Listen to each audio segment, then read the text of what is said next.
Bom dia a todos e a todas. Estamos aqui com Januza Lemos e Vitor Barreira, que são da Box 1834, desculpe. Eu já acertei tantas vezes o nome que um pequeno deslize. Queria agradecer a todos que estão aqui participando e que também vão assistir. Temos a oportunidade aqui de ver uma pesquisa de uma grande empresa de pesquisa de mercado, inteligência de mercado, de São Paulo, que eu já acompanho há alguns anos, de vários materiais, de relatórios, de apresentações e também tem de cursos que eles realizam, com metodologias próprias.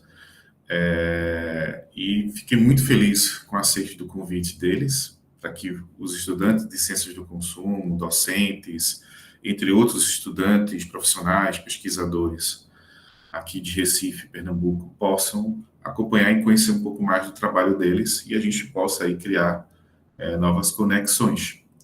E eles estão aqui para apresentar uma pesquisa que nem sempre é fácil de a gente poder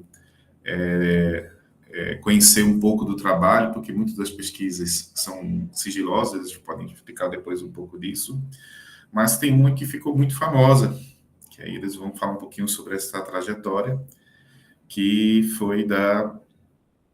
Deixa eu só colocar aqui para vocês. Que foi da Olímpicos, que está aqui, que é que eu chamo a palestra O Futuro pela Lente das Pessoas, os bastidores do maior estudo sobre a cultura de corrida do Brasil, e particularmente algo que me interessa pessoalmente, porque eu corro. Minha esposa também é louca pela marca, corre em competições, tudo, eu não vou tanto, só acompanho mais. E vejo essa cultura aqui em Recife muito forte, porque são muitas empresas, instituições, grupos de amigos se articulando como uma grande coletividade de amizade, assim, de fraternidade, e que eu fiquei particularmente muito interessado. E quando eles te deram essa oportunidade de a gente conhecer esse estudo, que eu já pude ter a oportunidade de ler lá, já pude compartilhar o link com várias pessoas, que eles vão apresentar mais agora.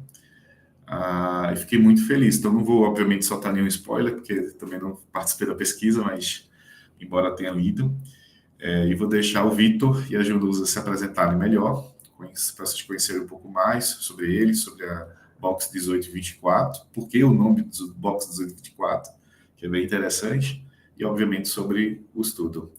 Vitor?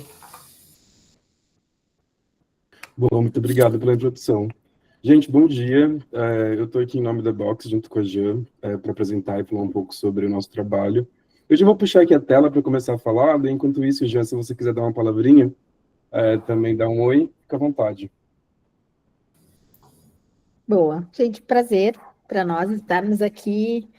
A gente está nesse movimento também de se reaproximar das universidades, é um universo tão rico para a gente também, de comportamento, e está sempre aí estudando cultura e sociedade, e olhar para esse universo para nós é um privilégio também, então, muito obrigada, e se tiverem, fiquem realmente bem à vontade, podem ir nos perguntando, eu sei que às vezes a gente vai passando, para nós é uma coisa no nosso dia a dia, mas tem tantas coisas que podem aí despertar interesse, enfim, então fiquem à vontade também, a gente está à disposição aqui para responder o que vocês quiserem. Eu sou diretora executiva de estratégia aqui na Box, e estou à frente aí de alguns desses projetos, e como o Éder falou, esse da Olímpicos é uma sorte que a gente pode abrir e apresentar, porque o cliente abriu esse estudo, né? Foi um estudo, um dos pontos era realmente democratizar a informação desse projeto, então o cliente abriu, por isso a gente também pode apresentar, porque no restante a gente sempre tem que manter o sigilo, então é difícil mostrar metodologias e tudo mais. Então esse, como é um projeto aberto, também é um prazer para a gente compartilhar com vocês. Super, e curiosamente, né, Jean, Olímpicos foi um dos primeiros clientes da Box lá atrás, assim, então quando a gente fala de 20 anos atrás, o Olímpicos estava lá, junto, fazendo seus primeiros cases. Então, para a gente tem um significado muito importante, né? Tanto o projeto, a conexão aqui, o momento de discussão. Eu reintegro também o que a Jean disse, então, quando vocês tiverem alguma dúvida, ou quiserem perguntar, ou falar, ou agregar algum ponto, fiquem muito à vontade para abrir o microfone e participarem dessa conversa, né? Acho que a ideia é que a gente consiga aqui trocar mais juntos do que só a gente falar e apresentar algo que para a gente é muito comum no dia a dia. Então, o tema de hoje é esse, né, o futuro pela lente das pessoas, um pouco dos bastidores, né, dessa pesquisa que a gente trabalhou com Olímpicos. Então, né, eu e Januza estamos aqui hoje, como vocês já sabem, porque acabamos de se apresentar. Então, a Januza como diretora executiva e eu trabalhando com estratégia aqui na Box. E qual que é a ideia, né? Então, o ponto de partida é entender que, primeiro, prazer. Somos a Box 1824, né? Uma consultoria de estratégia que trabalha com comportamento já fazem alguns anos, assim. E só dando uma pincelada, né, mais ou menos, do que a gente tem feito. Então, ao longo desses últimos 20 anos, o que a gente vem trabalhando, a gente pegou clientes de todos os tamanhos possíveis, de todos os lugares possíveis e dos projetos mais inimagináveis que vocês podem crer, assim. Então, desde tentar entender a cultura do churrasco em diferentes países, inclusive na Rússia, até a gente fazer um projeto sobre bebidas alcoólicas ou não alcoólicas em um país oriental. Então, a gente consegue tecer o comportamento da cultura, tecer o universo de pesquisa aqui sobre muitos diferentes universos, né? O que para a gente é muito legal, né? Porque eu acho que trabalhar com pesquisa, trabalhar com cultura, quanto maior o teu repertório, acaba se tornando também mais agregador ali para o processo do dia a dia, para o processo de trabalho. Então, a gente tem 4 unidades de negócio também, né, reforçando aqui como que funciona mais ou menos a estratégia da empresa. Então, a gente tem a frente de cursos que a gente oferece para, né, falar sobre nossas metodologias, falar sobre nossa visão de futuro, nossa visão de comportamento. Temos a unidade de futuros, que é especializada em futuros distantes. Então, quando a gente fala sobre projeções que estão há mais de 5 anos, né, e o desafio envolve essa projeção, então acaba a gente indo um pouco para essa unidade. A gente tem a parte de impacto e a parte né, de consultoria também que a gente oferece junto com a Box, e a Box Core, né, que é mais ou menos onde eu e a Januza a gente está mais integrado aqui, que tende a fazer os projetos do dia a dia, né? Então, só dando uma pincelada, nossa organização acaba sendo um pouco essa. De 2 anos, né, a gente fica mais na Box Core, então trabalhando com um pouco mais o tático, dados concretos, secundários, primários, né, comportamentos, que a gente está tentando encontrar alguma resposta. De 2 a 5 anos já é o amanhã mais estratégico, e aqui a partir de 6 anos é quando de fato entra aqui a unidade de futuros da Box, e a gente começa a ter um exercício de mais projetar futuros do que tentar entender, né, o que os dados estão nos contando do agora. Então, o que a gente tem, né? Qual que é o primeiro ponto? Então, a gente dividiu esse material em 3 momentos, né? O primeiro momento, a gente vai passar por alguns conceitos que a Box cunhou ao longo dos anos, alguns conceitos também de pesquisa de modo geral, para a gente começar a entender qual que é o movimento que a gente vai fazer. A segunda parte aqui do material é a prática, de fato, que a gente vai abrir como que foi o projeto de Olímpicos, o que aconteceu, e a gente selecionou uma parte do material que eu particularmente gosto muito, que envolve uma metodologia de sócio-histórica, né, que a gente tenta entender como que é o comportamento da cultura da corrida no passado para tentar entender o futuro. E isso é muito legal para quando a gente fala sobre comportamento e pesquisa. E depois o último momento aqui para a gente poder discutir, trocar ideia, perguntas e respostas, né, de forma bem leve aqui. Então, o que a gente tem de teoria, né? Então, mais de 20 anos que a gente fala sobre projeto, tendência, comportamento e negócios. E ao longo dessa trajetória, eu acho que tiveram alguns momentos que a Box, ela se destacou em relação a alguns conceitos, né, que foram cunhados ao longo desses anos. Eu acho que é o que chamamos de conceito core. E o primeiro conceito, acho que vem diretamente do nome 1824, né? O que significa, né, o Box 1824? Então, lá atrás, 20 anos atrás, a Box nascia tentando decodificar o comportamento jovem, né? Então, ela se tornou, né, e se cunhou no começo como uma consultoria especializada em decodificar esse comportamento. E por mais que hoje, né, a gente já entenda que todos os recortes a gente trabalha, então não é mais com esse ponto de vista tão apenas do jovem, ela foi muito importante na nossa construção de empresa, né? Mas o porquê? Porque a gente entendeu, né, lá atrás também, que quando a gente fala sobre essa pirâmide de influência, a gente tem o 18-24, né, a faixa de 18 a 24 anos, como um elemento meio chave, tanto para os mais novos quanto para os mais velhos. Então, enquanto os mais novos, né, têm essa referência mais aspiracional, dos 18 a 24, então é como se eles olhassem para essas pessoas e pensassem na liberdade que eles vão chegar, então no que eles vão virar, né, quando alcançarem a maioridade, então esse momento da juventude latente, enquanto os mais velhos olham de forma inspiracional. E aqui é muito importante constar que não é como se os mais velhos quisessem voltar a ter 18 e 24 anos. O que a gente fala é que quando os mais velhos eles olham para esses mais jovens, buscando referências, ou então tentando entender quais são, né, os lugares que eles frequentam, o que eles consomem, tentando entender também um pouco desse olhar mais novo, ou então desse olhar da novidade, que essa faixa acaba trazendo aqui para a pirâmide da discussão. E é muito interessante também, né? Porque quando a gente olha historicamente, ao longo do tempo, essas faixas, elas sempre simbolizaram alguns comportamentos, né? E alguns que moldaram traços históricos, né? E características também das diferentes gerações. Então, por exemplo, né? Então, os boomers, né? Entre 60 e 70, na juventude boomer, a gente vê todo o movimento de revolução sexual, Woodstock. Então, toda essa discussão, né? De desenvolvimento cultural e social que acontece no período. Entre a geração X, a gente vê os yuppies aparecendo como principal símbolo de sucesso, então toda a lógica do Wall Street, e as pessoas se inspirando nessa lógica também, para construir um pouco da personalidade que hoje é a geração X, a gente consegue entender também através desses códigos.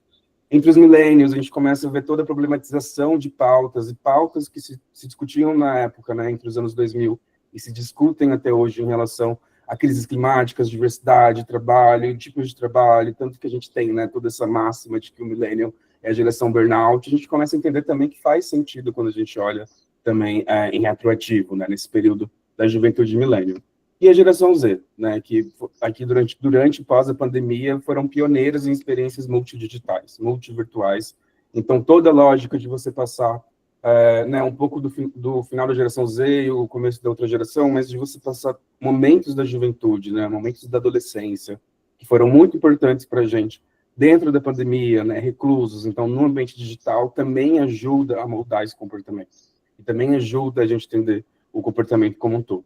E quando a gente olha, né, para todas essas fotografias lado a lado, a gente começa a entender quais são os códigos, né, quais são os comportamentos, quais são as visões que vão costurando aqui esse espírito do tempo.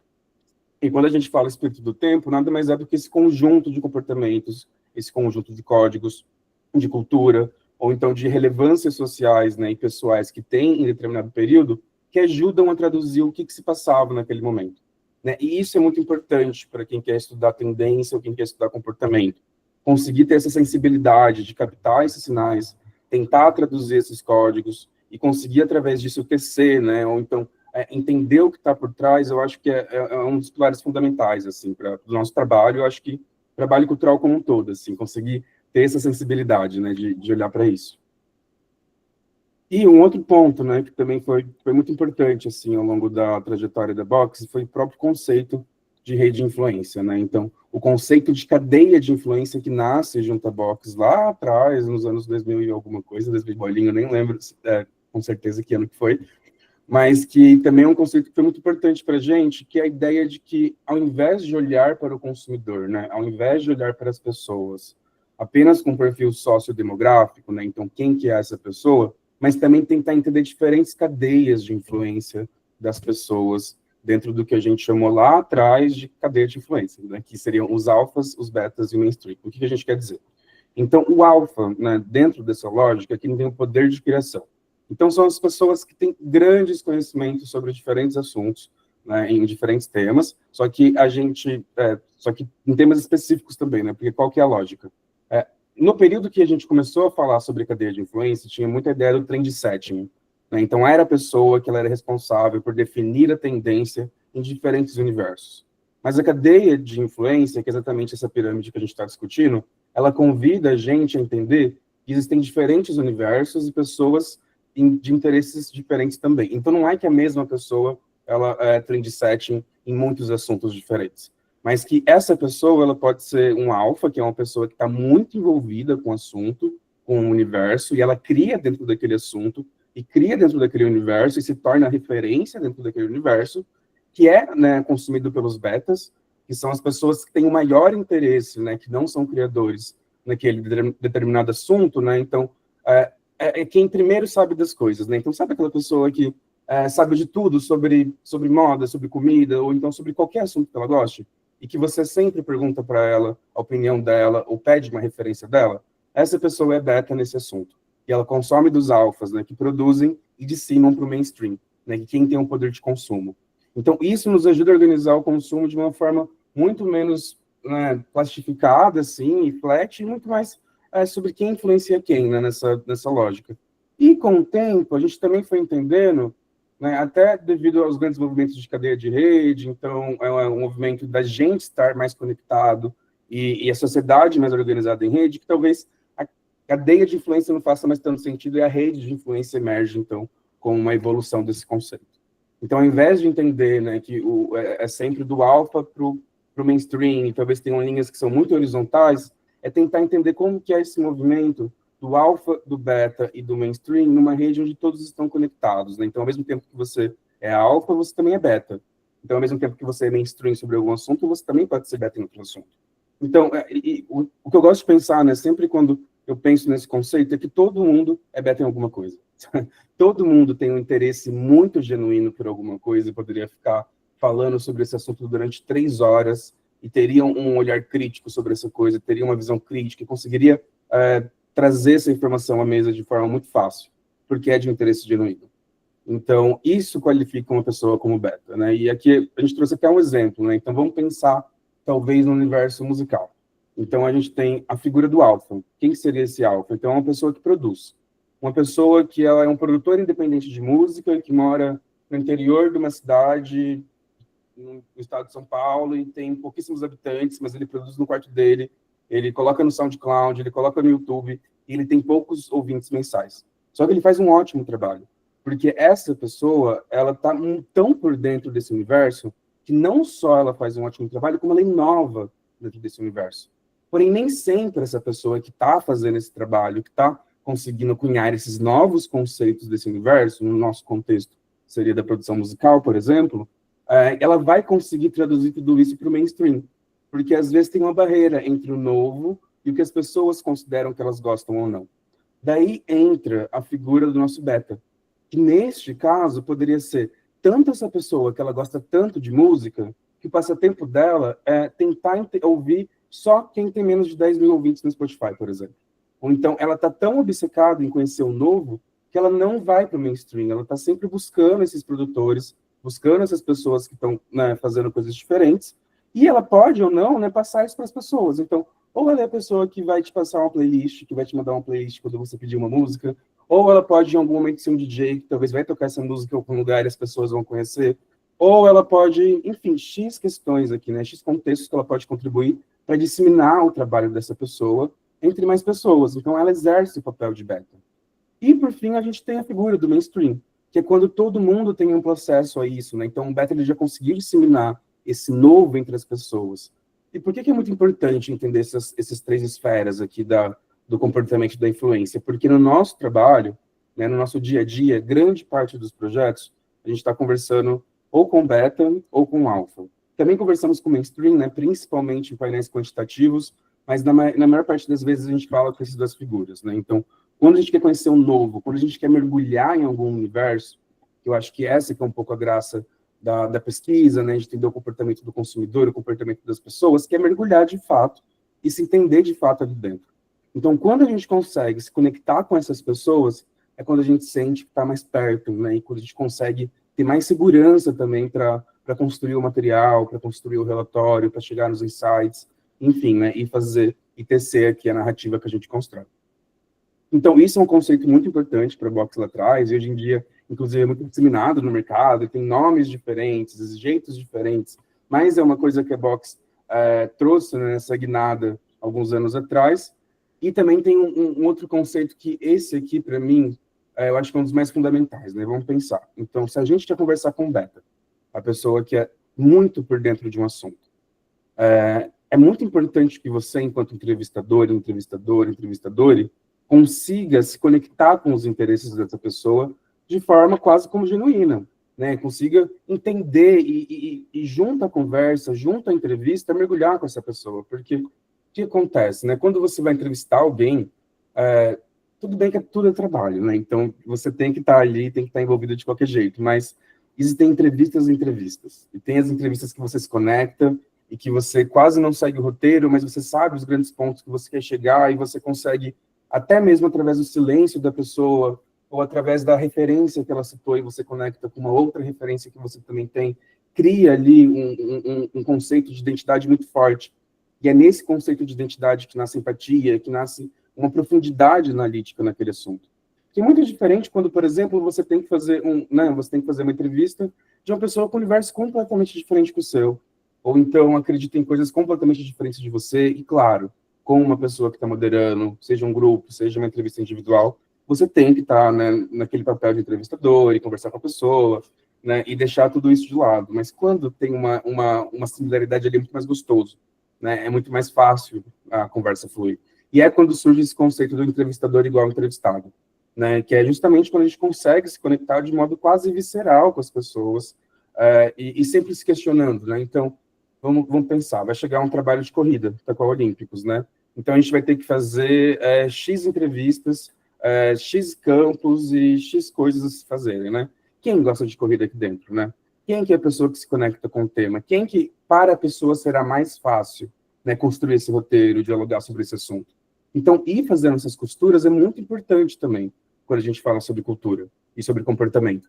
Até porque a gente está falando sobre coisas muito imateriais, né? E são praticamente invisíveis ali aos olhos nus. Então, por isso que é muito importante a gente ter essas ferramentas e conseguir construir essa lente de análise através, não só, né, do metódico, mas também do sensível. Eu acho que é aí que entra a graça desse ponto, do entrevistado versus entrevistador. Pode falar, Gia.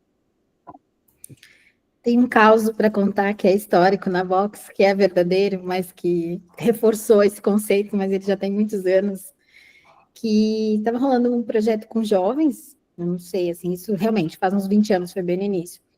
E a pessoa que foi conversar com esses jovens era um pouco mais velha, enfim, não convivia naquele grupo, digamos assim, porque acho que não é só questão de idade, é de código, né, de cultura, enfim. E aí, começou a conversar com eles o que eles estavam gostando de fazer, enfim, numa determinada realidade. E aí vários deles começaram a dizer que gostavam de pescar. E aí tá, a moderadora foi indo, enfim, comunicou, né, assim, então os jovens agora desse lugar, dessa amostra especificamente, voltaram a pescar. E aí, na época, o Rony, que era um dos fundadores da Box, que era também jovem, né, pescar, mas que coisa estranha, tipo, muito específico, né? Vamos investigar melhor isso, porque pescar, isso não estava no nosso radar. Pode ser que seja, mas enfim. Aí foram atrás, vai dali, vai daqui, o que se descobriu? Que, na verdade, era uma gíria para dizer que fumar maconha, fumar um baseado, fumar, sei lá, marihuana, cada um. Então, era uma gíria que naquele grupo, naquela realidade específica, estava sendo usada e que naquele momento a moderação não tinha captado, mas a gente viu um sinal meio estranho, assim, e foi atrás. Então, esse é um caso que a gente sempre lembra, assim, que é um pouco de reforçar desse entrevistador igual entrevistado. E como o Vi falou, são vários elementos, você, não necessariamente etários, como foi o que eu estou citando, mas de você pertencer a esse grupo. É isso, quando você vai falar de corrida com alguém, talvez você já esteja mais familiarizado com termos, com gírias, com coisas que seja mais fácil você entender. Então, a gente sempre tenta, né? Obviamente que nem sempre a gente consegue, porque, enfim, somos uma empresa comercial também, né? A gente conseguir ajustar os projetos, as pautas, enfim, mas a gente sempre que pode, coloca pessoas que tenham mais afinidade, conhecimento, interesse com o tema, enfim, que vão ter essa facilidade. Mas, enfim, esse caso ficou famoso, já tem uns 15 anos, mas ele segue aí servindo para ilustrar exatamente essa parte. Mas é muito legal isso mesmo, porque até em Olímpicos, assim, quando a gente começou o campo da invasão dos cenários, eu, pelo menos, eu tinha pouquíssimo contato, e eu não sabia o que eram as crews, né, que eram os grupos de corrida. E eu demorei muito tempo para conectar crew com grupo de corrida, porque algumas pessoas falavam uma coisa, outras, eu ficava, gente, que é isso? Daí, com o tempo, assim, acho que no segundo dia de campo, só que eu fui conectar os pontos, daí caiu aquela ficha, você fica tipo, tá, agora eu entendi. Mas é realmente aqui, eu acho que é muito importante conseguir fazer essas conexões, né? Justamente para evitar esses gaps e tecer mesmo essa história que você está, né, contando com a pessoa, né, com o entrevistado. E eu acho que uma outra parte aqui do nosso trabalho também é tentar... É que assim, né, muitas vezes a gente recebe desafios muito complicados, né? Ou então desafios que parecem muito complexos. Então, a próprio exemplo desse da Olímpicos, né? Então, investigar a pegada de corrida no Brasil e tentar construir, né, o maior estudo de pesquisa do Brasil, não sei o quê. Então, são projetos que, se você não tem uma metodologia, você não tem um jeito de pensar, um jeito de organizar o ciclo de vida do projeto, se torna muito difícil executar. E se torna até meio bagunçado, assim, né? Você não tem um lugar para se apoiar e saber o que você está fazendo, né, de forma muito objetiva. Então, nasce aqui a filosofia do Detect, Decode e Direct, que são os 3Ds. Né? Então, basicamente, todos os projetos que acontecem aqui na Box, eles passam por esse ciclo de vida. Né? Então, primeiro, Detect. Então, identificar o comportamento das pessoas ou da cultura, né, que vai indicar essas novas realidades. Então, é nesse momento que a gente vai começar e vai refletir quais serão as metodologias de pesquisa que a gente vai ter. Aonde a gente vai conseguir esses dados? Né? Como a gente vai conseguir superar esse desafio no sentido de conseguir detectar estes sinais, né, detectar essas informações que são importantes para tecer essa estratégia, que é o objetivo final, né, para tecer a forma como a gente vai superar esse desafio. Uma vez que a gente aplica essas metodologias, né, que a gente pensa sobre elas, aplica elas, então faz grupo, faz individual, vai para campo, faz quant, faz painel. Uma vez que a gente faz todo o nosso arcabouço metodológico aqui, a gente vai para essa segunda etapa, que é o decode. E daí quando a gente senta, e você tem aquele enorme volume de dados na sua frente, e particularmente onde eu mais gosto, assim, de você poder olhar e começar a cruzar os pontinhos, né, e tentar entender, tá, então talvez esses dados aqui, eles parecem que estão me revelando alguma coisa interessante. Será que não é uma possível primeira hipótese que a gente pode trabalhar e investigar? Então você vai lá e constrói essa hipótese. Depois, mas tem essa outra hipótese aqui. Não, mas isso aqui pode ser aquilo ali. Então, nesse trabalho de você conectando os pontinhos, vão surgindo as hipóteses e vão surgindo os insights, né, que é onde você olha para os insights, né, para as hipóteses e pensa o que isso me revela, né, o que eu posso fazer com isso, à luz daquele desafio. Que daí que vem a graça do Direct, que é a última parte desse processo, né? Então, quando você já teve todas as metodologias, né, quando você já teve todo... o decode ele é mais vivo, né? Então não tem um começo, meio e fim, mas você já passou pelo processo de ter os insights, aprender sobre o que pode ser os caminhos, você olha e pensa, ok, então, o que eu faço com tudo isso para, né, conseguir ser o mais diretivo possível para o desafio do cliente? Então, como que eu posso entregar uma estratégia que seja forte para o cliente? Como que eu posso entregar uma estratégia que seja sólida para o cliente? Porque isso é um ponto muito interessante também, né? Porque a Box, além de trabalhar com pesquisa, é uma consultoria de negócios como um todo, né? Então, focado em estratégia. Então, a gente tem uma grande cauda de pesquisa, uma grande cauda de comportamento e de cultura, mas também a gente tem um grande peso, né, no diretivo da coisa. Então, como a gente consegue construir estratégias que sejam fortes? Que é conectar, né, toda essa bagagem de entendimento daquela cultura, daquele assunto, com, de fato, o desafio de negócio, categoria do nosso cliente, do nosso parceiro aqui, que a gente está trabalhando. Então, basicamente é isso, né, que eu acabei de falar e estava nessa tela. Então, no Detect é sempre se perguntar quais são as metodologias, né, qual que a gente vai aplicar, de onde vão vir esses dados, né, então a gente vai falar com betas, vai falar com mainstream, com quem a gente vai falar, né, no decode, né, então o que eu aprendi com esses dados, o que eles me revelam, quais hipóteses elas ficam mais fortes, quais ficam mais fracas, qual leitura, né, eu consigo encaminhar desses dados aqui para levar para um bom direct. E na última etapa, qual que é a melhor forma que eu consigo direcionar, envelopar tudo isso aqui pensando nos desafios do cliente, né? O que faz sentido para o cliente, o que faz menos sentido para o cliente, e como que eu posso ser mais diretivo possível para suprir a necessidade desse desafio. E com isso em mente a gente começa, porque até aqui, gente, eu tentei trazer vocês junto com esse arcabouço teórico que a gente trabalha no nosso dia a dia, que para a gente é muito comum, né? Então tá no nosso dia a dia, a gente faz, é quase que natural. Então, é importante trazer essa primeira lente para a gente poder discutir, de fato, sobre o projeto que a gente vai falar, que é o Olímpicos, né, da maior pesquisa de corrida do Brasil, para vocês também conseguirem navegar com a gente em alguns desses momentos, né? Então, a partir de agora a gente vai falar, né, e apresentar esse projeto, e se vocês tiverem alguma dúvida até então, e quiserem fazer uma pergunta em relação a essa primeira parte, né, mais da teoria box, dos conceitos box, fiquem à vontade. Senão eu continuo tocando aqui mesmo. Vou entender como sem perguntas até então e vou continuar tocando o material. Então, o que a gente tem na prática? Então, a gente vai falar sobre Por Dentro do Corre, né, que foi a maior pesquisa de corrida já feita no Brasil, que foi uma parceria entre a Box e a Olímpicos. Então, só passando rapidamente, né, qual que foi o desafio do projeto? Porque todo projeto sempre começa com um desafio.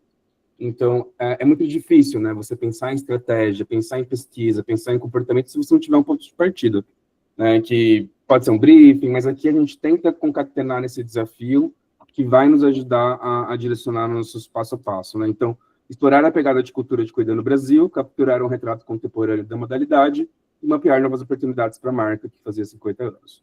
Então, a gente teve um target aqui de homens e mulheres, classe ABC, então pessoas que estão em diferentes ciclos da corrida. Então, isso aqui foi a nossa folha inicial para começar esse projeto. Né? E quais foram as metodologias que a gente aplicou? Né? Então, pensando no nosso Detect, a primeira parte. Então, a gente teve invasão de cenários. Então, durante 5 dias, dois times, né? Um no Rio de Janeiro e um em São Paulo, a gente invadiu invadir a forma de dizer, né? A gente foi para os lugares que as pessoas frequentam para correr, né? Porque qual que é a graça de invasão de cenários? Você ir em um ambiente que não necessariamente é seu, né? Não necessariamente é uma coisa que você frequenta, né? Então, no caso de corrida, eram nas pistas de corrida, né? Então, eram nas praças, eram nas ruas, eram nos parques. Então, durante 5 dias, né? Um time de São Paulo, que era eu e mais um colega de trabalho, e no Rio de Janeiro, mais 2 pessoas aqui da box. Então, a gente frequentou esses diferentes lugares para conversar com as pessoas, para tirar foto, para entender o comportamento. Então, mergulhar, de fato, naquele universo. Depois a gente teve né, as Beta Running Talks, que a gente conversou com os betas, 16 betas de corrida, né, então 8 homens e 8 mulheres, né, então também teve a segmentação de classe, né, 4BC e 4C, e considerando todas as regiões do Brasil, porque era um projeto de capilaridade Brasil, e por mais que aqui tenha sido apenas Rio e São Paulo, as outras metodologias elas vão complementando. Então, a gente teve entrevistas em profundidade, conversando com as pessoas de diferentes lugares do Brasil. Então, a gente também teve uma análise semiótica, né, que a gente olhou para dados do passado para tentar construir aqui a visão de futuro, que é o recorte que a gente trouxe hoje para discutir um pouquinho nesse momento de apresentação. A gente teve os diários de WhatsApp, né, então, durante 3 dias, a gente ficou em contato com 8 pessoas diferentes, mandando missões diárias, né, e falando, tá, o que você vai fazer hoje? Né, para onde você vai correr? Que roupa você vai usar? Como você escolheu seu tênis? Como você escolheu sua barra de carboidrato? Como que você fez tal? Quais foram, né, os motivadores ali da sua decisão? Então, a gente realmente entrou dentro do universo da pessoa. E aqui é só uma breve pincelada do que tudo isso vira, assim, em meio do processo, porque ao longo das entrevistas, então, ao longo isso aqui foi do Invasão de Cenários, né? Então, cada uma desses post-its são algumas entrevistas que a gente captou, né? Daí tem imagem, tem foto, daí aqui são as entrevistas em profundidade com as pessoas. Então, tudo isso aqui é o Detect, né? Então, a gente pega, coloca todas as informações no painel, e aqui a gente usa o Figma Jam, né? Mas poderia ser o Miro, enfim, qualquer uma dessas plataformas, e através disso começam os surgir os cruzamentos. Mas é só para vocês também terem essa visão de cozinha, porque é muito legal, né? Você vê o projeto lá, pronto, bonito, mas nem entender mais ou menos como que funciona aqui dentro, eu acho que esse que é o gap, e essa que é a graça um pouco do processo. É só comentar, Vi, que eu acho que isso é bem legal também que você trouxe, porque para tudo isso tem que ter um método e uma lógica, né? Porque você entrevista 2 pessoas, você... Ah, tá, eu sei que essas pessoas disseram 16 pessoas, quando você termina, você já não tem mais. Assim, é muita informação, então a gente manipula muitos dados, né? Agora, com IA, tem ferramentas que dessa parte podem nos ajudar, né? Essa organização básica, mas de qualquer forma, essa parte é muito interessante e nós acreditamos que ela ainda siga sendo muito importante, humana, feita ainda por humanos, que é essa sensibilidade de já ir dando alguns destaques, né? Enfim, assim, esse insight a gente viu que está se repetindo, isso aqui nos chamou atenção pontualmente. Então, nessa hora que a gente vai fazendo as anotações, e aí cada um pode desenvolver a sua própria maneira de fazer isso, mas a gente já vai pontuando, mas mantendo isso de uma forma organizada, até porque isso, nós trabalhamos em equipe, né? Várias pessoas vão ter que manipular, analisar, ver todos esses dados. Então, também tem que ter uma lógica que faça sentido depois para análise de todo mundo. Então, acho que para quem de vocês, enfim, gostar ou for trabalhar com dados, isso é bem importante, levando essa organização desde o início, porque se deixar para o final, realmente é um caos completo. Então, tem que ter, né, tentar ter método e achar o seu, acho que cada empresa, enfim, tem o seu, mas já levar isso organizado desde o princípio, não confiar tanto assim na memória e tudo mais. E é um processo, né, Jean? Digo isso porque eu fui também entendendo como que funcionava para mim, mas no começo eu achava que só anotar no meu caderninho uma coisa ou outra e resolver, mas daí você vai lá no final de 16, 15, 10, 20 entrevistas e você tá já com a cabeça assim, chacoalhando. Mas realmente, é muito legal que a gente tenha essas ferramentas hoje em dia para nos ajudar, né, mas como a Jean disse, eu acho que isso é uma parte do processo que é muito gostoso você seja você que fez a entrevista, ou você que está acompanhando a entrevista, voltar, ouvir, anotar, entender. Então, é nessa segunda vez que você escuta que surgem muitas vezes, né, os insights mais valiosos. Então, apesar que a IA ela pode nos ajudar a fazer isso aqui de uma forma quase automatizada, eu acho que perde muito, né, dessa textura da pessoa mesmo ali entrevistando e tendo contato com o dado, né? E vendo a pessoa falar, enfim, tudo isso, eu gosto bastante. E também tivemos aqui uma etapa de painel quantitativo, né, que foi no Brasil inteiro, seguindo todos os critérios aplicados na pesquisa, e eu não vou entrar muito em detalhes aqui, mas foram 2.000 pessoas que a gente entrevistou através desse painel, tentando conversar com o mainstream também.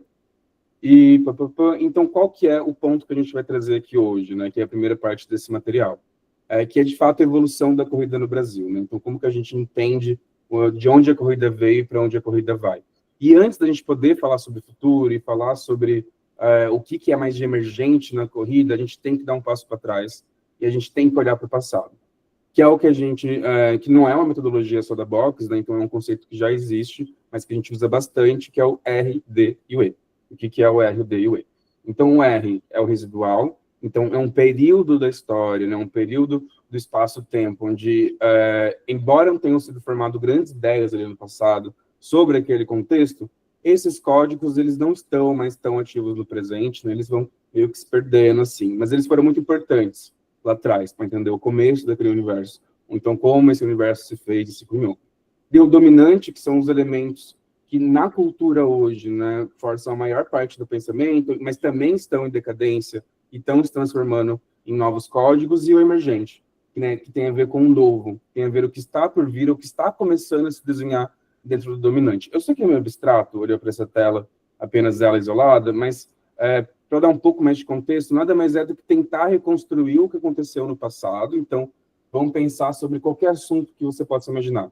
Então, o que aconteceu? Quais foram os grandes marcos do passado, né? Quais foram os grandes símbolos, os grandes códigos? Como que as pessoas se comunicavam sobre aquilo? Como que o mercado falava sobre aquilo?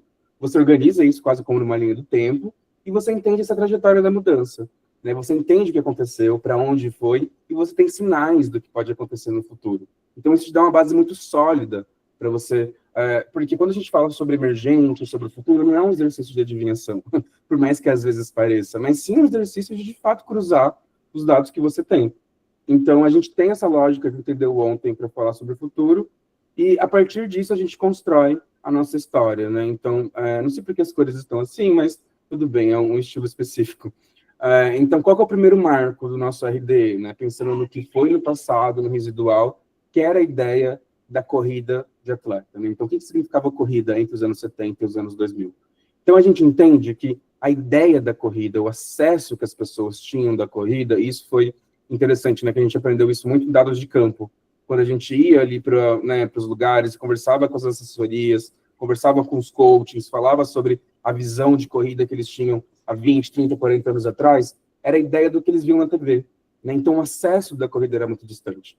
Então, quando você falava sobre corrida, você falava sobre São Silvestre. Você falava sobre tal atleta XYZ, ou então tal clube XYZ. Então, era tudo sobre o que você via pela televisão, né? Então, não tinha essa cultura da corrida, não tinha essa cultura do esporte de forma tão massificada. O que é muito interessante, né? Porque o ícone do momento, de fato, era essa figura do atleta de profissão, né? Então, é o competidor de provas, é a pessoa que ela tem patrocínio, que ela ganha dinheiro para estar ali, que as marcas pagam ela pela visibilidade, que ele está na São Silvestre, e que ele está fazendo isso com uma profissão. E, ao mesmo tempo que a gente tem esse distanciamento da corrida em relação ao grande público, né, a grande maioria das pessoas, a gente também tem o começo da popularização do Cooper, que é a famosa corridinha. Então, a gente tem até essa manchete, né, de 1972, falando sobre Cooper, seu método cura tudo do infarto ao tédio. E isso é muito interessante, né, porque aí começa a se desenhar possíveis novos códigos da corrida, e a corrida como esse lugar de quase consegue curar qualquer coisa, né? Então, é através da corrida que você faz tudo. E nos anos 70, a gente também teve, né, um método Cooper introduzido entre os jogadores da seleção brasileira, e nesse ano a gente ganhou a Copa, que também fez com que ganhasse muita visibilidade essa ideia da corrida como o salva-vidas, né? Então, a figura, o tiro de canhão que vai mudar a sua vida. E aqui a gente entende, então, que tudo isso desenha para a gente, né, toda essa análise do contexto, análise da figura do corredor, essa ideia de que o atleta ele acaba sendo maior do que a corrida. Então, quem está ali atrás da corrida, quem representa a corrida, de fato, é o atleta. Se é a pessoa que aparece na São Silvestre, ou então são os jogadores da seleção que utilizaram tal método aí, que é o Cooper, não tem nome de corrida ainda, e conseguiram melhorar suas condições físicas. Então, aqui é muito forte essa figura, né? A corrida apenas como um paralelo ali de uma figura muito mais potente, que é pessoalizada no atleta. E a gente tem um grande momento de virada, porque ali, entre os anos 70 e os anos 2000, começo do século, a gente teve uma enxurrada do projeto saúde, né, impulsionado pelo Grande Salto na Corrida, e foi, de fato, com parte do mercado de saúde, começando a vir muita cultura das academias, a cultura do emagrecimento, então, essa conexão da alimentação, atividades físicas, que fortalece a oferta de produtos e fortalece a oferta de serviços voltados para a saúde, para o emagrecimento, para a estética e para a performance. O que torna a corrida uma prática muito popular. Porque ela começa a aparecer ali, né, como esse tiro de ganhão que consegue, né, então cura tudo, a corrida cura tudo, então aparece o mercado que fala, ok, agora a gente vai começar a oferecer muitos produtos focados em emagrecimento, focados na estética e na performance, e a corrida entra nesse envelope também como parte né, desse conjunto de ações que você poderia fazer para ter uma vida melhor, né, uma vida mais magra, mais saudável. É que nesse momento aqui era muito, muito pautado na imagem, muito menos sobre saúde, muito mais na estética, né? Então, a ideia de você emagrecer através do esporte, a ideia de você emagrecer através da corrida. Então, a gente tem o momento dominante, né, que a corrida é das marcas, que é o período entre 2000 e 2017, né, dentro da nossa régua. Então, pós-residual, dominante é aquele período que ainda tem alguns códigos até hoje, né, eles estão em decadência, mas eles ainda estão presentes no senso comum. Então, qual que é o ponto, né? Foi o período onde a gente teve mais incentivo das marcas dentro do universo de corrida. Então, foi no período onde começaram a surgir as primeiras corridas de rua, começaram a surgir, né, os primeiros clubes de corrida das marcas. Então, tinham muitas marcas patrocinando o esporte. A própria Olímpicos também estava muito presente nesse período, né, se reposicionando ali com uma marca focada no esporte. Então, tinha o lançamento de muitos gadgets também, né? Então, o Nike Plus, né, os aplicativos de smartphone, os relógios. Então, tudo isso começa a se desenhar uma cultura da corrida muito focada na performance, né? Muito focada no produto corrida, não só na corrida como esporte. Tanto que o corredor nesse período, se no primeiro momento a gente tinha a figura do atleta, que era muito distante das pessoas, a corrida era muito distante das pessoas, aqui a gente tem a multiplicação dessa cultura do no pain, no gain. Ou seja, acordei às 5 da manhã, corri 10 quilômetros, e você? O que você fez hoje? Né? Que representa também ali pelos códigos do textão no LinkedIn, então sobre, nossa, como a vida é bela, porque a corrida e não sei o quê, eu consigo fazer de tudo, então eu tenho todos os devices, eu tenho todos os gadgets, eu vou para a prova, eu ganho medalha, eu tenho uma alimentação impecável. É quase uma corrida pela superioridade ali das pessoas, que começa a se cunhar por esse momento também, que é esse código que, para mim, no Pain No Gain representa muito bem esse momento, né? Então, você só vai ganhar se você sofrer. Então, qual que é o seu pace? Você corre de verdade ou você é poser? Só posta fotinha no Instagram porque tá na moda. Então, tudo isso vira em evidência aqui nesse período dominante em relação à corrida, que começa a se desenhar também o próximo momento emergente, porque é muito interessante isso, né? Porque às vezes acontece do emergente, né? Ou então do dominante em contraste ao período passado, né? Então, você tem uma explosão de um comportamento, depois que esse comportamento vai para o seu ápice, você tem o que a gente chama de backlash, né? Que é o elástico que estica e volta, de um comportamento oposto. Que é mais ou menos como a gente vê acontecendo aqui no próximo momento da corrida, porque aqui as marcas, elas eram maiores que a corrida, né? Então, se antes era o atleta, agora são as marcas, e a figura da corrida como no Pain No Gain, como algo que você sofre, e você sofre, e você tem que sofrer, e as pessoas cantam vitória em cima do sofrimento. Então vem a virada de chave, que aqui eu acho que é de fato esse backlash, né? Quando você começa a ver a corrida se popularizando em grupos descentralizados. Porque até então, se você tinha o Nike Run, se você tinha o Track and Field Run Series, se você tinha as grandes corridas patrocinadas por... Tchau, Jean. Obrigado pela companhia. Então, se você tem as grandes corridas aqui patrocinando, né, patrocinadas pelas marcas, então agora você começa a ter um comportamento descentralizado. As pessoas se reúnem, se organizam entre si e falam, tá bom, vamos correr juntos, né? Vamos lá e não precisamos das marcas, então se propõe uma nova forma, um novo formato de viver a corrida, que, né, que não é mais em busca dessa incessante performance, incessante no pain, no gain, que é uma corrida muito mais divertida, né? Uma corrida que não vai te prometer só plena magreza, não vai te prometer uma medalha, mas vai te prometer diversão, vai te prometer um momento com seus amigos, vai te prometer uma corridinha na orla, vai te prometer coisas mais interessantes. E aí que vem a ideia da corrida de todos, né? Que é o próximo grande momento da nossa régua, do nosso RD. E aqui a gente começa já até a conectar com os dados, né? Porque a gente rodou essa pesquisa no painel Quant, e a gente entende que 13 milhões de brasileiros são praticantes da corrida, né? E tanto que a gente cunha que ela deixa de ser uma comunidade e se torna uma nação, porque muita gente está correndo, né? Então, tanto que é o quarto esporte mais praticado no Brasil, assim, ela está quase para ali, com baixa relevância estatística, com o futebol. E somos o país do futebol, né? Então, a corrida ela começa a adentrar uns espaços mais pulverizados, mais democráticos, todo mundo começa a correr, e também não é muito à toa, né? A gente entende que é um comportamento que vinha acontecendo, então o boom da corrida, né, ele pode ser explicado aqui por diferentes motivos, a gente até elenca alguns deles aqui, né? Então, que fizeram sentido. E aqui é muito interessante, porque tivemos etapa Quant, etapa Quali e a etapa de invasão de cenários. Então, alguns desses aprendizados que a gente tem aqui, a gente começou a entender na parte qualitativa, com os betas, com as pessoas desses universos. Daí, qual que é a graça de você conectar várias metodologias, né? Então, uma metodologia Quali, uma Quant, uma conversando com betas, uma conversando com mainstream. Porque você tem um sinal, um possível aprendizado, uma hipótese com os betas, daí você cria essa hipótese, daí quando você chega no mainstream, você pode testar essa hipótese. Você pode ver se as pessoas elas já estão pensando desse jeito, ou se é um comportamento muito emergente. Então, assim você vai costurando as metodologias. E aqui eu acho que é um bom exemplo disso, né? Porque ao longo do campo, quando a gente ia para os lugares e falavam com as pessoas, a gente entendeu que existia esse comportamento de que todo mundo entende que pode só sair correndo, né? E que seguiam muitos, e de um dia para a noite, muitos influenciadores de corrida apareceram no Instagram. Então, a gente tem esse dado que 65% dos corredores afirmam consumir conteúdo sobre nas redes sociais. Então, a gente entende que é uma fonte de conteúdo potente, então não é apenas algumas pessoas falando sobre isso, de fato é um dado. Então, a gente entende também que o cardio, ele acaba sendo uma porta de entrada, que foi uma coisa que a gente ouviu muito em campo, né? Ah, você está correndo aqui no Ibirapuera às 5 horas da manhã, por que você está fazendo isso com a sua vida? Brincadeira, mas por que você está correndo aqui, né? Qual que é a sua motivação? Como você começou a correr? Ah, não sei o que, eu fazia academia, daí eu comecei a correr na esteira e eu me apaixonei por corrida. Então, 3,9 é um número médio de esportes praticados por quem também corre, né? Sendo musculação e futebol, principalmente musculação. A gente entende que a corrida começa como cardio e ela depois se torna um esporte ainda maior do que musculação.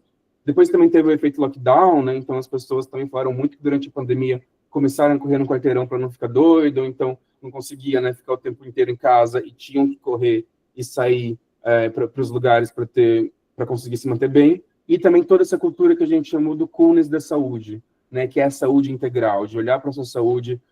Então 83% correm para cuidar da saúde mental como um todo, em exposição de apenas 4%, né? Em oposição a 4% que estava só na moda. A gente também ouviu muito isso no campo, né? Que agora é modinha, todo mundo corre. Esse dado começa a nos dar um pouco mais de textura, né? Começa a falar que talvez, sim, tem um comportamento que muita gente está correndo, mas talvez não seja essa a grande questão, né, da coisa. Então, nesse universo cada vez maior, a gente também entendeu que novos códigos, novos ícones e novos símbolos surgiram em relação à corrida. Por quê? Porque quando a gente fala do RD, que é essa metodologia que a gente escolheu, né, para debater um pouco aqui hoje, a gente está falando muito sobre como a gente lê esses códigos do passado, né? Então, a gente entendeu que no passado, a corrida, o principal código ali era a corrida como algo muito distante, que era essa corrida midiática, que era o atleta, que era o Cooper, que era muito longe das pessoas.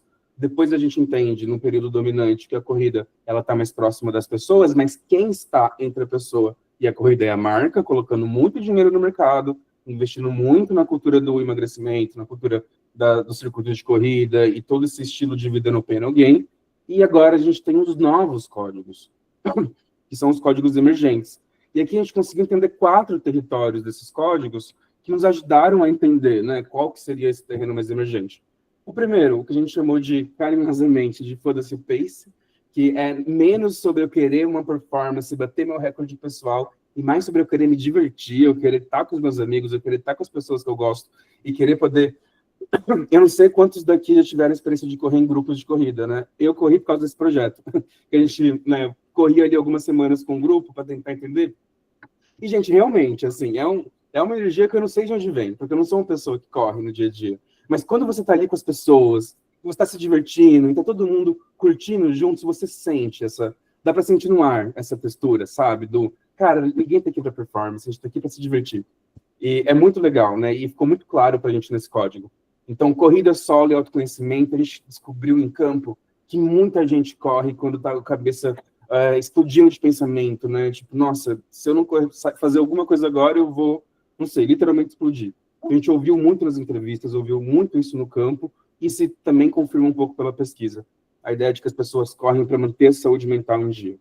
As crews são contra a cultura, né? Então, se antes você tinha a cultura dos grupos de corrida das marcas, como o Nike Running Club, que você tinha as pessoas ali com as roupas da Nike, com as coisas da Nike, e a Nike ditava, né, como que eram os encontros, onde seriam os encontros, agora você tem crews identitárias, né? Então a gente esteve próximo, né, muito próximo de uma crew de São Paulo, só de pessoa trans, né? Então a gente estava ali, então existe um lugar de identidade dentro dos grupos de corrida que torna isso aqui muito mais democrático, muito mais acessível. E era muito legal, porque nesse caso, né, da crew das pessoas trans, então tinha todo um treino pensado no corpo com hormônio, né, no corpo que está passando por transição. Então era algo muito específico, né, e eles se encontravam ali e se apoiavam ali dentro. Inclusive, né, o líder desse crew foi uma das pessoas que eu acompanhei no WhatsApp durante uma semana, assim. A gente conversou horrores, e era muito legal entender, né, sobre como o esporte ele conseguia estar nesse lugar de identidade, que era uma coisa que talvez fosse muito pelo contrário, porque antes você via pessoas cis, brancas, não sei o quê, performando essa ideia de no pain, no gain, então corrida é muito exclusivista, e agora você começa a ver corrida como algo que você também pode fazer. Perdão, deixa eu ter uma mágoa, porque daí eu começo a falar, e enfim, minha garganta fica daquele jeito. E um outro código muito interessante aqui é que se talvez ali no período dominante tinha ainda uma cultura do correr no pain, no gain e performar, que eu tô acordando 5 da manhã e correndo aqui nessa linda orla, nesse lindo parque, nesse lindo lugar, a gente entende que a corrida emergente, a nova corrida, ela é da rua. Né? As pessoas, elas vão para a rua, elas vão sentir a rua através da corrida. Eu vou passar bem brevemente aqui com alguns dados, né, mas também para não estender muito, mas é isso, né? Então, foda-se o pace, eu quero me divertir. Então, 84% das pessoas estavam super satisfeitas com as distâncias que elas estavam correndo hoje em dia. Então, menos sobre distância, menos sobre performance, e o objetivo comum de estar junto, né? E a diversão, e não ficar pensando em recorde pessoal. Tinha também, né, a corrida solo com autoconhecimento. Então, essa ideia de, né, 83% das pessoas concordavam com a frase de corro para ter um momento comigo mesmo, corro para estar conectado comigo, corro para colocar os pensamentos em dia, os pensamentos em ordem, conseguir me organizar internamente, porque o dia hoje, né, agora nesse momento da nossa vida, é tudo muito agitado, então a corrida pode ser o único lugar que talvez eu me encontre. Tinha esse código dos crews, do grupos de corrida, né, e tem 3 elementos muito legais aqui, porque quando a gente falava sobre corrida no campo, a gente tem um dia também que tinha um lado muito lúdico do correr, né? Que quando você é criança, você corre, né? Quando você brinca criança, você está brincando correndo. E parece que quando você vai nesses grupos de corrida, tem ali também uma certa diversão, uma alegria do coletivo, né? Que é o espaço lúdico, tem até essa verbalização, né? Então, esse poder da coletividade que acessa um espaço mais lúdico, mais divertido, menos a sério e menos sacrificante. Eu acho que essa palavra aqui é fundamental. Porque no dominante, né, que é o período anterior a esse, era sobre sacrifício. Eu acordei às 5 horas da manhã, fui dormir ontem às 8 horas da noite, para poder estar aqui correndo 10 quilômetros antes de chegar no trabalho. E você, o que você fez? E aqui não, você não tem que ter um sacrifício para correr. Você pode correr sem se sacrificar. E é isso que esse código começa a mostrar para a gente também. E, né, então, a comunidade de pertencimento é muito maior do que o pace, né, do que a ideia de pace. E também é feito por pessoas. São feitos para as pessoas. Então, você não tem mais ali, né, grandes marcas. Aqui a gente entrevistou um alfa. Daí, qual que foi a lógica, né? Lembrando, os alfas são os criadores. São as pessoas que têm muito repertório sobre esse assunto. Neste projeto, o perfil de alfa que a gente teve, se eu não me engano, era um psicólogo do esporte e também tinha um cientista social. Então, a gente conversou com 2 pessoas que eram especialistas em suas áreas, mas tinham alguma relação com o universo de corrida, para entender sobre como a corrida, né, qual que era o lugar da corrida na mente das pessoas e qual que era o lugar da corrida na sociedade como um todo. Então, se eu não me engano, esse aqui foi o cientista social. Então, as pessoas começaram a entender que a pandemia, que poderiam ter o próprio movimento delas, com o nome delas, o lugar delas, mas a cara da gente, que é a ideia dos crios e dos grupos de corrida. E aqui o nosso último código dessa reguinha é, de fato, a ideia de você poder correr na rua. O habitat natural do corredor acaba sendo na rua, então as ruas aqui, elas representam 61% dos principais lugares que você vai correr, depois em parques e depois na esteira academia. Lembrando, né, que o cardio aparece como, muitas vezes, a porta de entrada para a corrida. Então, ainda faz sentido ter aqui, né, esteira e academia. Eu acho que a graça do trabalho de pesquisa também, quando você vai tecendo esses racionais, tecendo esse storytelling, é conectando esses dados, né? Então, entender, tá, as pessoas, elas começam a correr, talvez, pela corrida, pela academia, daí as pessoas estão correndo muito na academia, então, o que isso quer dizer para mim? Né? O que tem atrás do dado? E isso é muito legal. E, então, a gente entende, né, que nesse período emergente, a corridas, não tem ninguém maior do que ninguém. A corrida é as pessoas. E as pessoas são a corrida. E todo mundo pode correr. Então, é muito mais fácil você agora correr e se sentir incluído na corrida também. Então, por mais que tenha a sensação de que todo mundo está correndo, o que para algumas pessoas, ainda, né, com um pensamento um pouco mais dominante, podem achar que virou modinha, ou então que não deveria ser assim, grande parte, né, dos códigos indicam para o futuro mais promissor da corrida, onde teremos muitos corredores, corredoras e corredores aqui dentro.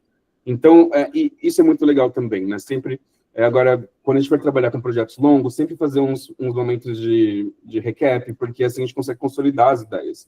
Então, basicamente é isso, a corrida de atleta, a corrida na TV, pela rádio, São Silvestre, o código da distância, os atletas profissionais. Então, o mindset, vou ali fazer um Cooper, né? E poucas pessoas também faziam esse Cooper, não sei se vocês sabem, mas demorou um tempo entre a São Silvestre permitir que não homens se inscrevessem na São Silvestre, né, que mulheres pudessem participar. Então, era um esporte muito exclusivista. Depois, a corrida das marcas. As marcas impulsionam o mercado da beleza, o mercado da saúde ali, em certa medida, né? Então, cresce a interesse por corrida, cresce o investimento de marcas e surge aqui o mindset no pain, no gain. Né? O textão no LinkedIn. Acordei às 10 horas, às 5 horas da manhã e estou aqui correndo. E, por fim, chegamos no emergente, né, que é o efeito TikTok, todo mundo pode correr, a presença da corrida em outros esportes, né, as pessoas correndo no lockdown, a ideia de saúde integral e corro porque me transforma, se torna um mindset. Mais do que só fazer um Cooper de forma exclusivista, mais do que no pain no gain como sacrifício, agora eu corro porque eu gosto de correr e isso é muito bom para mim. E então é isso, né? Então, um movimento que ele sai do atleta profissional e entra para todo mundo, que é um pouco o texto, né, que a gente está em toda essa apresentação do Olímpicos. Inclusive, eu recomendo muito que vocês procurem depois, acho que chama A Pegada do Corre Brasileiro. Então, é só procurar, né? A maior pesquisa brasileira de corrida do Brasil, que vocês vão encontrar esse material online, porque é muito legal quando você vê ele na íntegra, né? E aqui, eu acho que é mais ou menos isso, assim, né? Então, a gente escolheu trazer uma parte do reporte, porque essa apresentação toda, quando a gente fez, demorou umas 3 horas para ser feita, que ela tem muitos detalhes e muitas nuances. E aqui eu acho que era muito mais um lugar para a gente discutir e conversar sobre esse método, né? E a gente escolheu o RDE justamente porque é uma ferramenta muito poderosa de olhar para o passado e pensar no futuro. Então, para quem gosta disso, né? Quem gosta de tendência, quem gosta de futuro, quem gosta de comportamento e de pesquisa, eu acho que vale muito dar uma pesquisada, né? Pesquisar sobre metodologias sociohistóricas, né? E semiótica como um todo. E também para dar um gostinho, mais ou menos, de como que foi esse processo, né? Falar um pouco das metodologias e falar um pouco dos nossos objetivos gerais. Até tenho aqui, eu acho que nessa apresentação, o vídeo, porque qual que foi, né? Depois do material estar pronto, virou um vídeo case, né? De 4 minutos. Mas eu acho que ao invés de passar ele, eu queria saber se alguém tem alguma pergunta, alguma dúvida. A gente pode, talvez, discutir um pouco sobre o que vocês acharam do material. Daí eu fico também a seu critério, professor. O que você acha melhor que a gente faça? E aí, gente, tem alguma pergunta? Aproveitar um momento para dar um feedback para Vitor. Alguém quer levantar a mão, quer perguntar? Ou nos comentários? Eu tenho vários, na verdade. Curiosamente, bem antes de eu saber que vocês tinham feito esse estudo específico da Olímpicos, eu já estou nessa cultura de corrida, tudo tal. Não sou o cara que é aficionado, porque eu sou mais de pedalar. Mas eu corro por conta da minha esposa.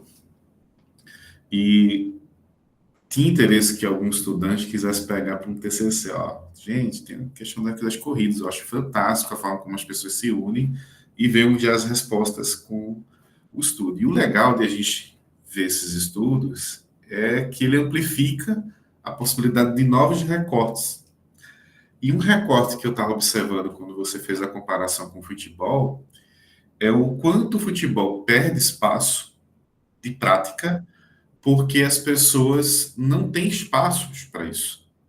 Os campos de várzea deixaram de existir. Eu sou torcedor aqui de Santa Cruz, e o Santa Cruz foi criado dentro de um campo de várzea aqui no centro da cidade, num lugar chamado Pátio Santa Cruz, por acaso, e que eram vários campos de várzea. E era uma coisa popular, as pessoas praticavam, e se encontravam, disputavam. E isso foi se perdendo e foi virando uma coisa mais de atletas, mais de estádio. E a corrida, assim, claro que são paralelas diferentes, mas a corrida você pode praticar em qualquer canto. Eu, de vez em quando, estou indo para a Exatamente. universidade ou para um canto, vejo uma pessoa no meio da rua, feito ontem, na Abdias de Carvalho, que é uma avenida gigante aqui que liga a Zona Oeste à Zona Leste, também sul aqui, e passa com duas pessoas correndo, no meio, assim, no canteiro, mas no meio dos carros, assim, de noite. Ou correndo entre as casas, na Várzea, onde eu moro, e que não há limite para isso. Embora, eu digo logo, Recife não é uma cidade adequada, às vezes, para as pessoas correrem, porque é calçada, espaços muito problemáticos, esburacados, mas mesmo assim as pessoas estão buscando correr, estão buscando espaços.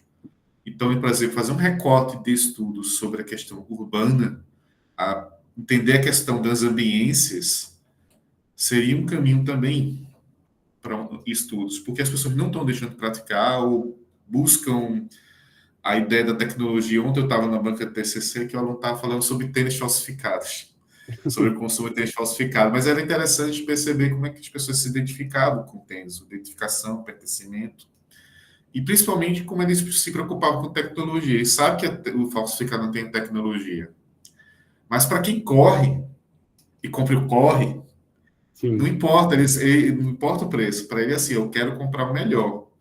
Mas o melhor de acordo com minha prática. Que eu conversava com muitas pessoas, não, eu comprei esse modelo aqui porque eu não sou corredor profissional, não vou disputar, vou para as corridas. Mas já para alguém que tem uma alta performance, aí já paga aquele que é R$ 1.000, R$ 2.000, tranquilamente, porque ele precisa disso. Super, eu acho muito legal esse ponto que você trouxe. Desculpa, só para amarrar isso, porque a conexão do ambiente, a conexão social com o esporte é muito importante nessa análise, né? E a inversão do esporte do futebol, que depois vira de atleta, e a corrida que era de atleta e vira das pessoas, é muito legal de se fazer também. E eu acho que isso sim daria um estudo enorme só para falar sobre isso. E é muito massa. E a relação do. E é interessante, porque naquele período dominante ali, por mais que as pessoas falassem basta sair para correr, tinha também uma ideia de que você só pode ser corredor se você tiver o melhor gadget, se você tiver o melhor relógio, se você tiver o melhor tênis, se você tiver o dry fit não sei o quê, se tiver o óculos baixa pace.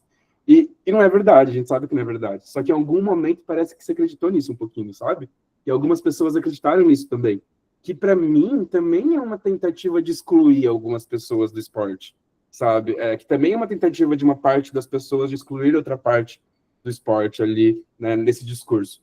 Mas, enfim, né, é um terreno de muito... Dá para escavar muitas hipóteses aqui. Enfim, desculpa, pode continuar. Não, era isso para se comentar. Eu tinha uma pergunta. Surgiu alguma coisa sobre os smartwatch?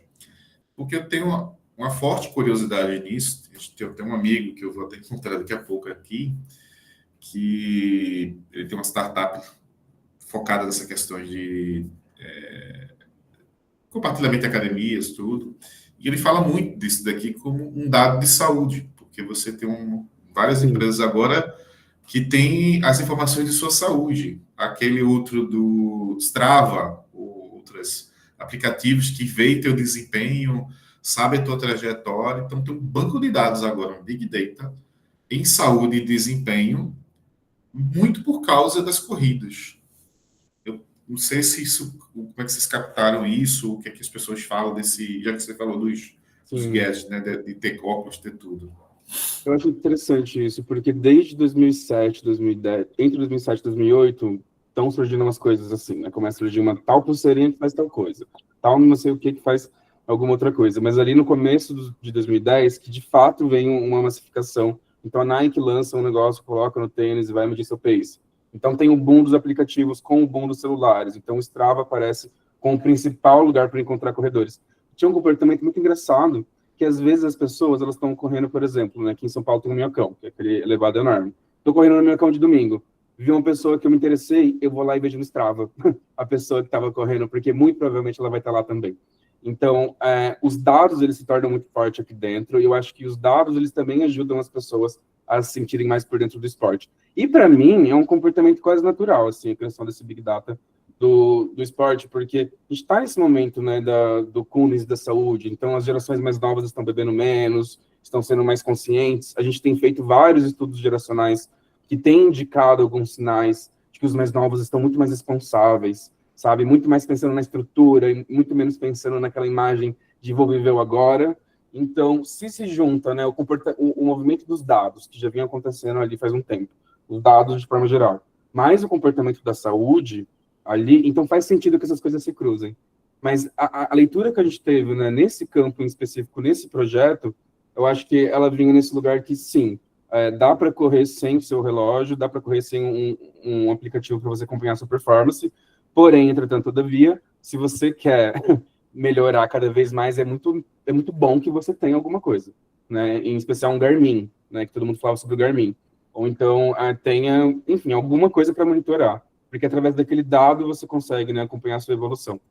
Mas eu acho que é isso, né, pensando até, né, no que você disse. Para mim, é um movimento natural, Big Data e saúde, acho que eles iam se cruzar em algum momento, as pessoas, né, Samsung lança o anel que vê toda a sua vida, depois tem relógio de tal coisa, desde os Apple Watches, né, em 2013, 2014 também crescendo nesse mercado, os Garmins vindo com força, e agora também a popularização desses dispositivos, né, então com mais corredores também tem mais opções, e tem opções mais baratas também. Então, tem relógios mais acessíveis. Eu mesmo tenho um da Xiaomi que eu paguei, tipo, gente, muito barato. E ele faz absolutamente tudo que eu preciso. Um Mi Band. Eu vou para academia com ele, faço, enfim, acompanha meu sono. E isso eu acho que faz as pessoas se sentirem no controle de si mesmas, né? Mas também tem o lado B dessa história, para mim, porque quando tudo vira dado, esse dado vira um ativo. E um ativo comercial também. Então, quem detém esses dados, detém dinheiro. E a gente não sabe o que isso pode virar mais para frente. Mas sim, os gadgets apareceram, os relógios, tudo aqui, todo mundo considera importante, mas não é um tem que ter, né? Já foi no passado, agora só um é bom que tenha, não mais um precisa ter para correr. Respondi? Eu não sei se eu fui muito prolixo. Sim, com certeza. Tem um comentário de Sabrina aqui, que ela está achando incrível, e está bem envolvida com essa cultura de corrida, porque ela diz que baixa, de fato, a ansiedade. E tem uma pergunta da Débora, que ela diz o seguinte: bom dia, Vitor, bom dia. Esse método de pesquisa utilizado foi mais amplo, de fato foi no Brasil, 2.000 pessoas pesquisadas, várias fases, por conta da empresa e pesquisa ser de grande porte. Mas ele poderia ser, por exemplo, aplicado para, que eu acho que ela está falando toda aquela metodologia, até o RDE, Sim. como é que vocês aplicaram, se ele pode ser aplicado para empresas menores, grupos menores, locais, de forma local. Então, isso que é legal, assim, é que esse projeto, ele tinha a ambição de se tornar o maior estudo de corrida no Brasil, né? Então, era um projeto, por natureza, muito grande. Então, a gente ficou trabalhando nele durante 6 meses. Então, teve diferentes, né, metodologias, quali, quant, painel. Então, teve muita coisa acontecendo para que a gente conseguisse até falar sobre o Brasil, né? Que aqui era Praça Brasil. Mas esse processo que a gente fez, né, tanto o RD, e também tem um outro elemento aqui que eu não trouxe hoje, porque não dá tempo, que é a chave cultural, que é muito legal. Espero algum dia ter uma oportunidade de falar sobre isso em algum outro momento, mas pode ser aplicado em diferentes escalas, né? Então, não tem necessariamente só projeto em empresas grandes, né? Porque é isso, quanto maior o projeto, mais caro é. Então, naturalmente, uma empresa maior vai conseguir pagar um painel maior, vai conseguir pagar mais tempo de metodologia, vai conseguir pagar mais entrevistas, então vai conseguir ter mais dados.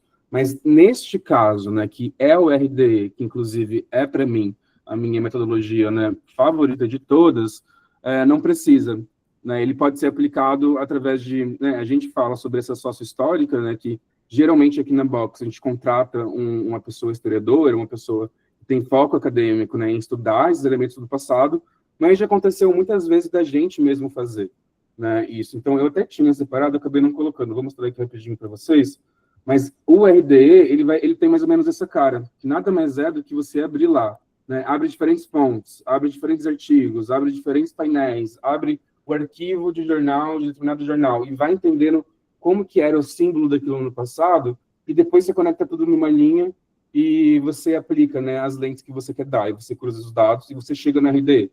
Então, se essa foi a sua pergunta, dá para aplicar isso aqui em diferentes escalas, inclusive em projetos pessoais, assim, se você tiver tempo e energia de pesquisa, que eu acho que é uma metodologia que, para pessoas curiosas, sabe? Eu acho que, sabe aquilo que você começa a pesquisar, e você vai no hiperlink, vai no hiperlink, vai no hiperlink, vai no hiperlink, e quando você vai ver, você está 4 horas pesquisando uma coisa, e está tão imerso naquilo que você nem viu o tempo passar. Então, essa metodologia é perfeita para você, você consegue aplicar em diferentes escalas. Mas agora, essa metodologia, este painel, esse tamanho de painel, então, tudo isso, né, invasão de cenários, 12 betas entrevistados, e a gente paga as pessoas que a gente entrevista, é claro. Então, aqui teve 2 alfas, né, que é mais caro ainda, isso é para quem tem dinheiro para pagar. Mas tem projetos menores, sim, com certeza, e a gente vai adaptando, né, então depende muito da necessidade do cliente. Então, se ele tem menos bala na agulha, a gente faz um projeto menor e, enfim, dá para chegar em resultados tão bons quanto, né, porque a gente não pode descomprometer a qualidade da entrega pelo tamanho das metodologias, porém, talvez não nessa dimensão, né, então, isso que é muito legal. Para a gente poder afirmar, né, que, por exemplo, X corredores do Brasil, né, X brasileiros, tantos brasileiros, a gente teve que seguir um critério, né, teve que seguir também um critério de amostra e um número mínimo de respondentes por região, por gênero, por classe. Porque senão a gente não conseguiria fazer essas afirmações. E isso também é muito caro, que envolve um painel muito grande, né? Então, depende muito da ambição do projeto, depende muito do desafio do projeto. Mas, essa metodologia que eu falei do RD, que eu amo, inclusive, pesquisem mais sobre ela, você pode fazer em diferentes escalas. Respondi ou não? É que eu fico muito empolgado, eu começo a falar e falar e falar. Não, é maravilhoso. Eu acho que deu para o pessoal entender bem. E até eu sempre falo em aula, eu digo a gente, que eu tinha um amigo que era de estatística na graduação, e você pede ao amigo para me ajuda aqui a calcular a amostra. Aí a resposta que ele me deu foi, quanto dinheiro você tem? Aí eu, não, me ajuda a calcular. Não, meu filho, não adianta você calcular a amostra e não tem dinheiro. Porque vai depender de quanto você precisa pesquisar, é tempo, não sei o quê. Aí isso me criou uma realidade na época, e eu comecei a entender melhor a realidade dessas pesquisas. E que a gente, como estudante, não pode esperar que naquele momento, com uma monografia, com um artigo que está pesquisando sem dinheiro, ou só com uma bolsa, vá reproduzir. Mas a gente pode fazer recorte, fazer experimentos, entender o conceito de saturação, entender que a gente também pode aplicar até metodologias quant hoje em dia, porque você tem muitos dados hoje em dia abertos e fáceis de você coletar, então você não está pagando por isso, a questão, como você disse, é sair saturando ali de informações, imergindo aquilo ali para poder obter o maior número de informações. Eu tenho 2 perguntinhas, se alguém não tiver mais, colocar aqui. Como é que vocês se articulam com outras regiões, estados, para estar contratando ou mesmo entrevistando as pessoas que estejam em outros estados? Mas essa pergunta, para não ficar juntando tanta coisa. Eu fui até ver se eu tinha tirado, mas acho que eu tirei uma tela que tinha nesse material, porque como que funciona? A Box, ela tem ela é muito forte para a gente a ideia de rede, né? Então, a gente tem uma rede de parceiros no Brasil e no mundo inteiro. Então, sempre que a gente vai fazer um projeto que foge do nossa atuação... Primeiro que, né, a gente é um trabalho remoto. Então, no nosso time tem pessoas do Brasil inteiro por si só. Por natureza, a gente não precisa estar no mesmo lugar, o que ajuda, né? Então, se a gente vai fazer um projeto no Nordeste, a gente no Nordeste que faz lá e aplica se é presencial. No Sul, no Centro-Oeste. Então, já tem essa rede. E fora disso, tem as nossas redes de parceiros, que são pessoas que a gente contrata como freela para entrevistar, para moderar grupo, para ir para campo, né? Ou então para nos ajudar aqui num fechamento ou outro. Então, desse jeito a gente consegue maior capilaridade, assim. E eu até coloquei essa tela para caso alguém, né, tenha interesse, né, ter acesso também às nossas redes, porque a gente está sempre, né, dando uma olhadinha, vendo o que está acontecendo, e buscando esses contatos justamente para fazer essa rede crescer cada vez mais. E hoje a gente tem uma rede que abrange tanto a América Latina como grande parte dos países também lá fora, né, fora do eixo América Latina. Mas é mais ou menos esse o esquema, sabe? A gente vai entendendo o projeto, ver quem consegue ajudar, quem está na nossa rede, quem, né, já fez, já trabalhou, tem referência, e vai construindo e vai tecendo esse time. Pronto. A outra era sobre os cursos. Porque, curiosamente, há uns 2 anos, quando eu conheci o Instagram da Box, foi alguma coisa do link patrocinado que falava de um curso. Aí eu fui atrás, fui entender a proposta e vi que era mais do que o curso. Na verdade, era uma empresa bem mais ampla, que na verdade faz parte de um grupo bem mais amplo, que vocês também podem falar. Mas como é que são esses cursos que vocês propõem, que inclusive eu acho que está em aberto agora, se não me engano. Sim.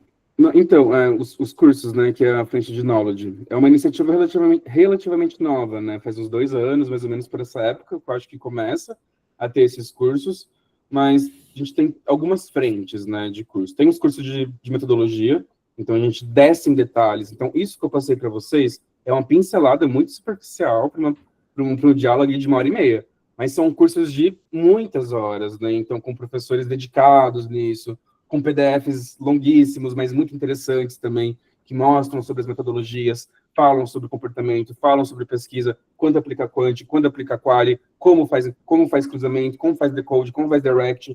Então, tem tudo isso, todo esse arcabouço que o Box faz, tem oferecido nesses cursos. Agora, a gente está começando com os cursos temáticos também, né, que são Box Sessions, né? Então, vamos falar sobre sessões de consumo, vamos falar sobre novos comportamentos de tal coisa, novo comportamento em relação ao mercado de XYZ. E tem também os cursos que são mais amplos, né? Então, tendências, né? Como investigar futuro e tendências, como que se desenha o desenho de futuros, como que se desenha o desenho de tendências. E o que é mais legal desses cursos é que ele é feito pela gente mesmo, né? Então, a gente tem a frente Box Core, então ele ajuda nos cursos de unboxing, né? Que é metodologias de pesquisa e tudo mais. Tem a frente de Futures, então o Futures vai ajudar nos cursos que envolvem futuro, tendências, inovação. Juntando os dois, tem as sessions, né? Que daí tem uns cursos mais dinâmicos ali, mais rapidinhos e tudo mais. E é muito legal, assim, porque, enfim, eu sempre faço, porque eu tô aqui dentro, né? É mais fácil para mim, mas vale muito a pena, assim, são cursos muito interessantes. Massa. Gente, alguma questão? Eu acho que a gente pode ir para os finalmente. Deixa eu ver se tem alguma coisa aqui. Ah, não, foi Débora que respondeu, obrigada. A Sabrina comentou ainda sobre a questão que viralizou na rede, sobre o corre de 8 mil acho que bêbado, e ganhou de todo mundo, que estava todo preparado de sapato caro, e Isaac ganhou, acho que correu ganhando essa dela. Eu já vi até a história do cara, da família que corre com o Crocs, acho que já vi essa história. Mas é muito legal esse ponto, tanto do Crocs quanto desse cara bêbado que eu vi também. Porque quando a gente está estudando o comportamento emergente, a gente começa a ver pipocar esses códigos. Às vezes é um meme, às vezes é uma matéria, às vezes é um comentário. Daí você começa a cruzar os pontos e você começa a entender. Sim, correr para todo mundo. Mesmo que seja só na piada, sabe? Maravilha. Pronto, gente. A gente vai encerrando aqui, porque já passou acho que um tempo bastante adequado, também para a questão da gravação, aqueles que vão assistir depois. Eu quero agradecer imensamente a Box 1824, também ao Grupo CIT, né, que eles fazem parte. Eu estou conhecendo mais agora. E sempre é uma oportunidade de você trazer empresas, porque eu já escutei de gente dizendo que não existem, que está obsoleto essas questões de pesquisa de mercado. Só que, às vezes, é aquela visão, pesquisa de mix de mercado, como era feita 30, 40, 50 anos atrás. E não entenderam como evoluíram isso e como é que elas estão presentes. E são muito importantes para as empresas, principalmente quando são estudos de tendências e futuros. Mas a gente não pode adivinhar o futuro. Sim, a gente não pode, mas a gente pode construir uma visão sobre para que a gente possa alcançar e pensar nas estratégias, que é o que o Olímpicos queria. Precisa entender o que é que eu vou fazer agora, quais são as estratégias. A Coca-Cola pensou há mais de 10 anos atrás sobre a Coca-Cola Zero. Porque ela precisa entender o que o açúcar ia virar um novo cigarro. Então, são estudos de predição que mostram uma estrada, um caminho para que elas possam seguir. E as empresas de mercado, como a Box, entre outras, estão desenhando isso e estão facilitando muito esse trabalho. E eu parabenizo muito, porque eu gosto muito do conteúdo, até porque a questão da estética, da forma como vocês apresentam os relatórios, é que tem me chamado a atenção, principalmente na época que eu acompanho até hoje. Eu convido que todos os estudantes, professores especialistas que também estão participando aqui, possam seguir e acompanhar. E tá lá conversando também, vai que também surjam novas oportunidades. Também tem a questão dos cursos, por isso que eu quis perguntar, porque às vezes eu lembrei que era esse nome mesmo, que era o Box Session, que eu acho que é bem mais acessível, bem menor, para que vocês possam já ir conhecendo. Que eu estou tentando me programar, porque um dos que eu vi a data não coincidiu com uma viagem minha. Mas eu já vou virar logo aluno de vocês em breve. Quer dar isso é bom, mas... Sim, Vitor, pode falar. Não, eu só ia agradecer muito pelo convite, assim, como eu disse, quando eu e a Jean, a gente viu, a gente ficou muito feliz, que é uma coisa que a gente está tentando fazer cada vez mais. Em relação aos cursos, sigam o Box, né, que a gente está tentando cada vez mais desenhar como seria, né, o acesso desses cursos, também pensando nesse núcleo de universidades, né, então como que a gente pode fazer com que isso chegue para mais pessoas. Também, se quiserem me seguir pessoalmente ali no LinkedIn, Vitor Barreira, fiquem à vontade para mandar mensagem, perguntar, falar sobre qualquer assunto que seja. Eu estou sempre ali, né, tentando ficar ativo, né, respondendo as pessoas, e é muito legal até para esse movimento de rede, né, quando a gente conseguir entender quando a gente precisa conversar e se conectar com as pessoas. Dito isso, muito obrigado pela atenção de todo mundo. Eu acho que a gente encerra aqui com portas muito abertas para possíveis novos encontros no futuro, ou novas trocas também. Maravilha, eu digo mesmo que eu acho que a tendência é que a gente possa fazer outras articulações e parcerias aqui junto ao Hub, a universidade, ou com outros parceiros que a gente tem articulado, que eu espero que vocês possam vir aqui em Recife em breve. Esperamos e a gente poder se conhecer. Gente, gratidão. Eu vou encerrando aqui a gravação. Vai demorar só um pouquinho para ela ficar disponibilizada